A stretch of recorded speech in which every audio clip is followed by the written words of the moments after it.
What's up, guys? Today we're going to be looking at some city leagues that are happening over in Japan. If you guys don't know what city leagues are, these are basically the equivalent of league cups, except in Japan, players are only allowed to compete in one per quarter. That's right, you may be able to go to as many league cups as you want every day, but these players in Japan are only allowed one per quarter.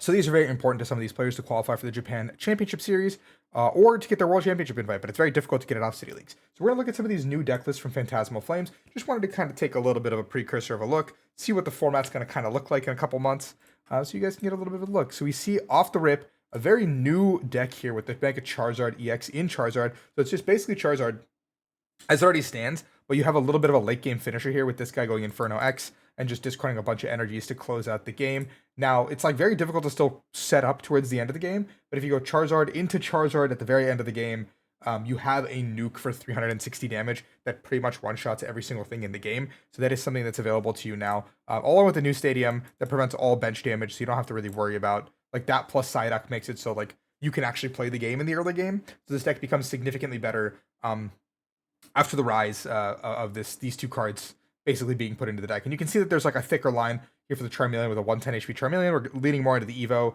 just making sure the whole board gets set up, which I really like. I think this like less gimmicks, more just straightforward set up and get our board running is like kind of how you want to play the deck anyway. And two candies kind of circumvents all the item lock. We see Dragapult Charizard here winning as well. A deck that people haven't really been giving a lot of like attention to recently, but here this build plays 4 Luminous, which is very, very high. A copy of the Moltres, which is pretty good at just doing 110 damage and putting a lot of pressure on EX Pokemon specifically, and that does 220 to Gholdengo, so you can put a lot of pressure onto that deck and stuff like that. Also knocks out the Teal Mask Ogrepons, and with Defiance Band you can knock out the Gholdengo as well. So it's something you can do to win the prize trade back. And then you can go reset stamp in the same turn, which I think is the idea behind the deck, where you can go Moltres, and it's only 1 energy, so you can power that up, reset stamp, Defiance Band, knock it out, get back into the game. Now this card is probably also just fine in regular Zard. The other Zard list we saw doesn't really have space for it because it doesn't play the Defiance Belt package. Now another win we have here in Chiba is this quad Typhlosion, Ethan's Typhlosion deck. You guys have seen this before. We have the Stadium coming in, a couple of Lana's aids basically to make sure that we can, just play the game and not get stifled. No Pidgeot engine, so we are just entirely banking on Victini's, getting them into play, getting the Stadium into play, saying that, hey, we're not going to get our board blown up, but that it's like a way greedier play than just playing in like a normal Gravity Mountain build, it looks like. We have a Ceruledge deck here that also managed to win. Ceruledge is still the exact same as it is. Nothing new gets added, but it is still a very aggressive, very powerful deck if you're not expecting it. And in a best of one format like it is in Japan, very, very strong. We're going to look at Raging Bolt again. Raging Bolt, I don't really know how people keep letting Raging Bolt win. This deck is not very good anymore. The reset stamp in this list is crazy. I didn't expect that when I opened up this this list. But 1 Crispin, a reset stamp, or unfair stamp, sorry. So we're basically just playing for this late game unfair stamp, or even mid game unfair stamp, like pop things off. We have the Terapagos to answer Terapagos plus Briar towards the end of the game to basically close out the game. No Trumpet or anything to power it up, just an energy switch. So we don't actually have that late game like we can power this Terapagos up in 1 turn besides our Crispin. So we have to go attach once at least to it, and then slide it to our Bolt or something, and then pop something, and then we have to go end the game with like a Briar play here. Very unique list. This is another Dragapult Dusknoir is still alive and kicking, as you guys see.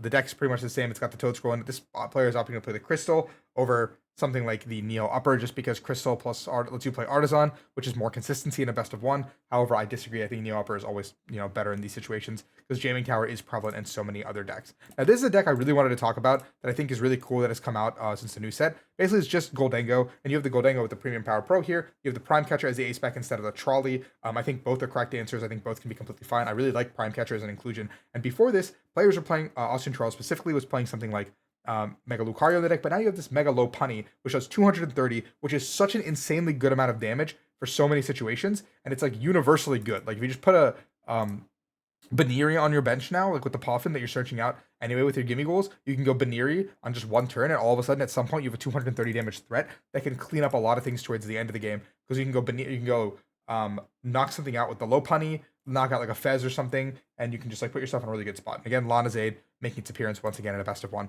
format. Now I'm going to go down the list a little bit faster here. We've seen some of these decks already. Let's go look at this Alakazam deck that ended up winning. Alakazam has the Psychic Patch now. It has Enhanced Hammer and Picnic Basket. So you can basically get rid of the Mist energies that are becoming very prevalent in the Tor deck. You see the Giacomo as well. So you can basically say, like, hey, you attach multiple, so you have to get rid of you can Giacomo the energy away. This is obviously a very immediate response to the Absol Box deck becoming much more popular. And it is, doing very well with the energy. Our first look at Gardevoir here. Gardevoir being one of the more popular decks still. This is just a very stock standard deck. Mega Diancie is a card that we are not getting until Phantasmal Flames, but this card actually shakes up the deck quite a bit because Mega Diancie does 120 times the energy attached. So you do 240 guaranteed no matter what, and this thing has 300 HP because of the effective diamond coat. So you can almost always do 300 with double Monkey Dories, which basically means you can knock out a lot more things that are in the active significantly easier. You can basically answer active threats better than you would with something like Clefairy because Clefairy is a little bit unreliable. This list doesn't have Clefairy in it, but I do think Clefairy is still a very good card. To have Clefairy both and Mega Diancie gives you a really good answer into something like Dragapult. With just this, you don't have a great answer immediately. Still, you still have to pick around the board, kind of figure out what you want to do. And yes, there is a Drifloon and one Frillish, the best of one as well, which I think is pretty crucial. It's a very best of one tech because you don't actually have a lot of agency otherwise. Now, we here also have Iron Hands performing quite well. It's Joltik Box basically, having the Hourglass and all that stuff. Joltik Box is still very strong and best of one if people aren't expecting it. There are 4 copies of Crispin, 4 copies of Boss, and a copy of Enhanced Hammer as well, which is really cool because now you can just pretty aggressively, deal with these decks and push through, especially with the Enhanced Hammer. And you have the Charm, all that good stuff. I think Django is still Django. It has its weaknesses and strengths, but it is still very strong. Now, another instance here of a very new deck doing well here is this is just a Torbox deck, but you're throwing in some Crustal stuff. This card is actually really, really good for this deck. The Jumbo Ice that heals 80. If you have 3 or more energy attached, so you can basically like preserve not using pennies early on, or you might not even have to use pennies, and you can just play a bunch of these ice cream cones to just continuously heal up your attackers, especially in like when Gardevoir and something is like trying to 2-shot your Absol, you can just go like, hey, I'm going to push up my Absol, I'm going to heal 160, attach my Mist, I'm going to one-shot your active. Now this gets better with the Crustal and stuff as well. It's just basically employing the same exact engine and stuff that the deck is trying to do, just no cornerstones, opting to play Crustal instead, and no pennies, just pivoting fully into this like aggressive strategy here. Now this deck I think is another really cool one.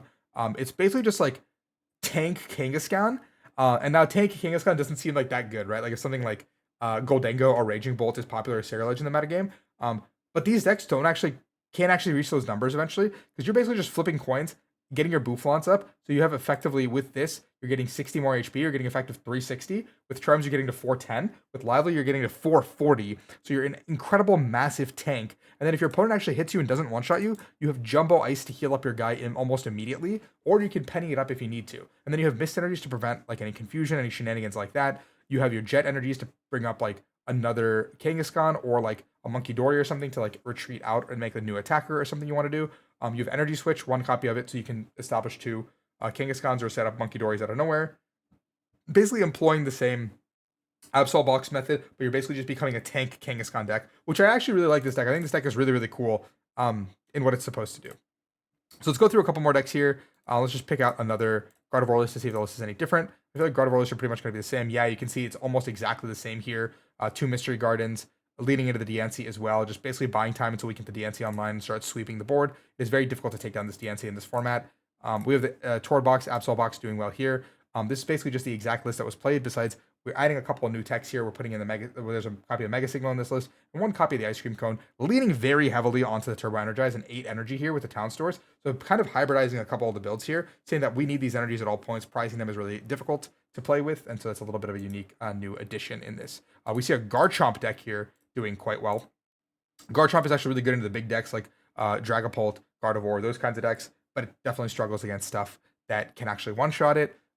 That's kind of where the deck has its biggest fallacy, because you can make some big 400 HP guys with the Cynthia's Power Weight. The Force of Vitality is cool because we're just getting out the bunch of Roserades very quickly, so there isn't the idea of basically I just get a Roselia into Roserade the same turn. And if my opponent's not expecting it, we're doing plus 30 damage out of nowhere that they're not expecting. We get to preserve our premium power pros for later in the game.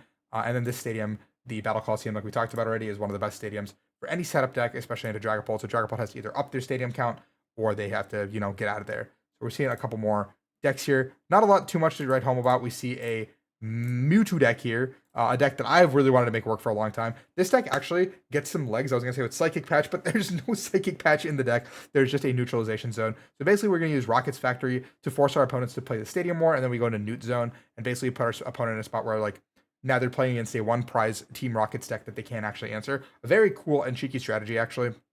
I was thinking maybe we play like Psychic Patches and a couple of Psychic Energies so we can power up a Mewtwo in one turn, which was the biggest issue with the deck until now. Granted, there's like a lot of other issues because you have to find like turn one, um, like Photon into turn two, like Ariana probably into turn three, like start spamming your like archers. But this build is just going for a more aggro one price strategy. It looks like really cool strategy. Let's take one more look at here. We see a Lucario deck as well here, coming in strong, coming in hot with the just very stock standard, nothing too crazy about it. The EXP share is kind of cool to just power up another Lucario for one of ours goes down. You can put that anywhere. Basically, you can power up like put 1 energy on Railu, 2 on Hariyama, EXP share the Railu or EXP share the Hariyama. Now you have a place where your energies can go. The reversal is kind of cool because you can use this Lucario with the accelerating jab, accelerating stab, and then you also have the ability to use this Hariyama for free if you are behind, which is actually really important because sometimes you're not going to have the exact pieces that you want. Looking at this, pretty much everything else. Let's look at Gardy Jelly as our final deck here. Gardy Jelly still. Oh wow, 3-2 Jelly is really excessive. I was expecting like a 2-1 Jelly maybe, but 3-2 Jelly. This is basically full leaning into the Jellicent build, and just saying we have no real attackers besides Jellicent, Screamtail, and the Diancie. I'm very shocked to not see at least one copy of Air Balloon. I feel like one copy of Air Balloon is just so stock standard in these decks because it's just so much. It's so beneficial to go into the turn one Frillish in these decks, especially in best of one, like Japan is currently playing. So if you're able to actually do that, I feel like maybe cutting this down to a 2-1 line or even a 2-2 if you want to lean in on the strategy and just making a spot for an Air Balloon and a Big Charm is just so important. Like I would just go down to like 2-1 and make a 1-1 spot, and I think the rest of the list I would just send it as it is. I feel like it's completely fine. I mean, 3 Iono is a little bit sus. I would probably just swap these two counts around, but otherwise I think this list is really good. So thank you guys for watching. This is just our little update on what's going on in Japan right now. We're looking at some of the new current decks, and this is what our Phantasmal Flames expansion is going to look like in a little bit. We're going to have a ton of new content coming up, so please like and subscribe if you enjoy this content. I'll be sticking up with you guys and helping you do some updates and getting you guys up to par. So peace out and see you guys later.